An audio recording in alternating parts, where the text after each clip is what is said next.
안녕하세요. 2월 3일 금요일 마이드라에 오신 여러분들을 환영하고 축복합니다.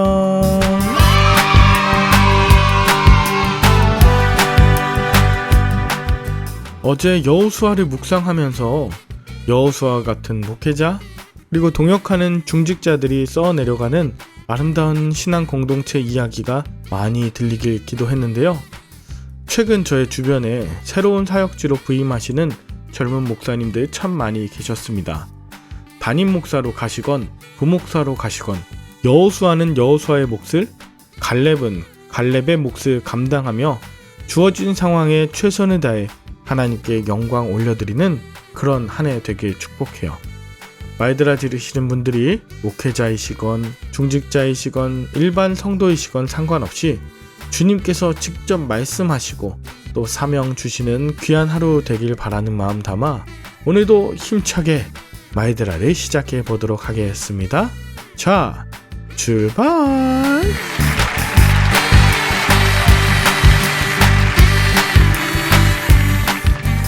오늘은 여호수아 2장을 묵상합니다. 하나님께서 함께 하시고 백성들의 지지를 받은 여호수아가 가나안 땅의 첫 관문인 여리고로 2명의 정탐꾼을 보냅니다. 아직 요단은 건너지 않았지만 요단을 건넌 후의 일을 내다보는 영안이 열려있는 여호수아를 살펴볼 수 있어요. 게다가 가나안 땅을 정탐할 수 있도록 보냈던 모세처럼 여호수아 자신도 2명의 정탐꾼을 미리 여리고로 보냈습니다. 이 모든 것이 적과 싸워 승리하기 위한 준비였죠. 그런데 정탐꾼들이 유속했던 곳이 조금 특별했습니다. 그곳은 기생 라합의 집이었는데요. 이 라합은 그들이 정탐꾼이었음을 알아보았지만 그들을 온전히 영접하였고 2 정탐꾼들의 목숨을 살리고자 자신의 목숨을 걸고 그들을 숨기고 그들이 성문 밖으로 나갔다고 하며 스스로 위험을 무릅쓰니다. 체포조가 떠나고 2 정탐꾼들이 잠들기 전에 라합이 그들을 찾아가요.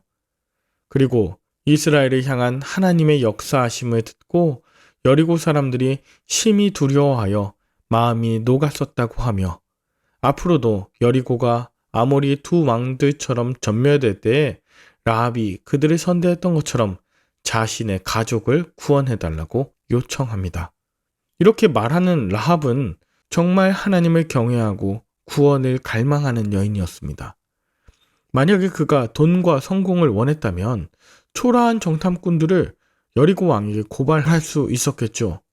그러나 나보다 더 힘든 사람들에게 하나님이 행하실 것을 기대하며 선행을 베풀 때 더 나아가 나의 가족을 구원하여 주실 것을 기대하는 마음이 이 여인에게 있었던 것입니다.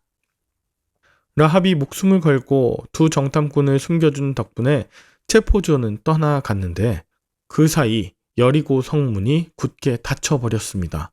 정탐꾼들이 탈출할 수 없는 상황이 되었지만 라합은 성벽 위에 자신의 집을 이용하여 그들을 창문에서부터 줄로 달아내립니다. 비록 성문은 닫혔지만 라합의 창조적인 지혜와 용기로 줄을 달아내릴 때에 자신의 가족과 공동체가 죽음에서 탈출함을 깨닫게 되었던 것이죠. 정탐꾼들은 라합에게 가족 구원을 위해 3가지 조건을 제시했습니다. 먼저는 창문에 붉은 줄을 매라고 합니다. 붉은 줄, 이건 마치 출애굽 직전에 문설주에 뿌렸던 어린 양의 피이자 그리스도의 십자가 보혈을 연상시켜요. 또한 모든 가족이 라합의 집 안에 모여 있으라 했습니다. 구원은 다른 곳이 아니라 라합의 집에서만 누릴 수 있었던 것인데 이는 믿음의 공동체를 떠나지 않고 함께 신앙생활을 하는 것이 얼마나 중요한 것인지 보여줍니다. 마지막 3번째는 비밀을 누설하지 말아야 합니다. 한 사람의 구원을 위해 함께하는 이 약속을 지키며 믿어주며 기다릴 줄 아는 인내를 의미합니다. 이것은 마치 다시 오실 주님을 기다리는 교회가 붉은 줄인 십자가 가운데 믿음의 공동체 식구들이 모여 약속을 믿으며 인내하라고 하는 영적인 의미를 알려줍니다. 라합은 창문에 붉은 줄을 메었고 두 정탐꾼들은 라합의 말을 들으며 산에서 3일을 머물며 체포조가 성 안으로 들어가길 기다립니다.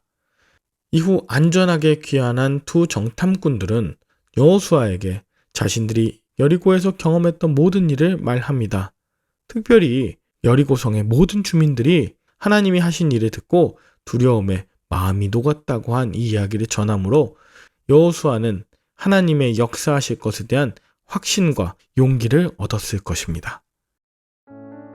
저는 오늘 본문 속에서 라합이라고 하는 여인의 믿음과 지혜가 얼마나 탁월한지 감탄을 하고 있었습니다.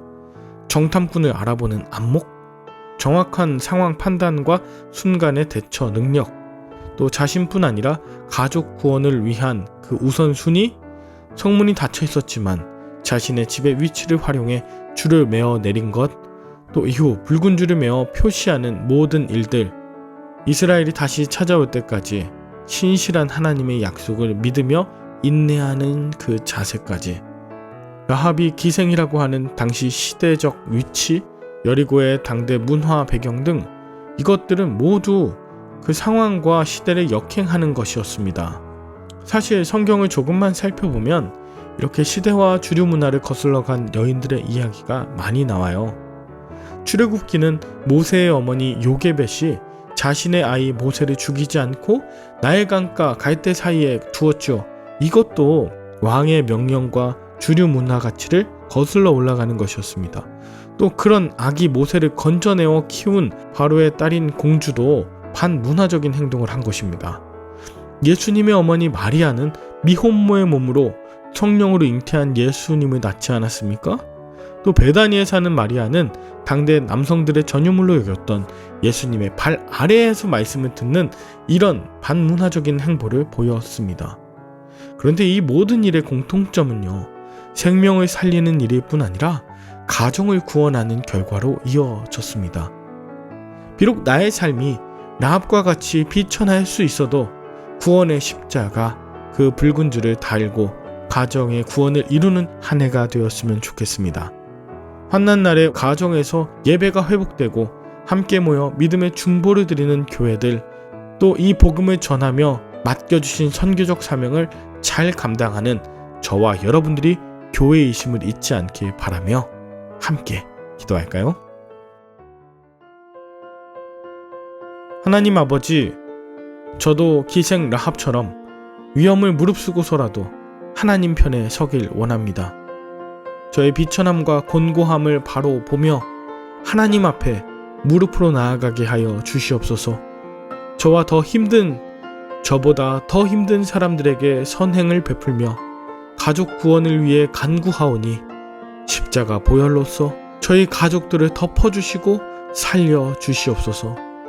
라합의 집과 같은 저희 집이 오나 방문하는 모든 자들이 죽음의 위협에서 벗어나 탈출하는 구원의 방주 역할을 이 집이 감당하게 하시고 주님의 때가 오기까지 믿음의 공동체를 이루며 가정 예배와 기도를 회복하는 우리 가족들 다 되게 하여 주옵소서.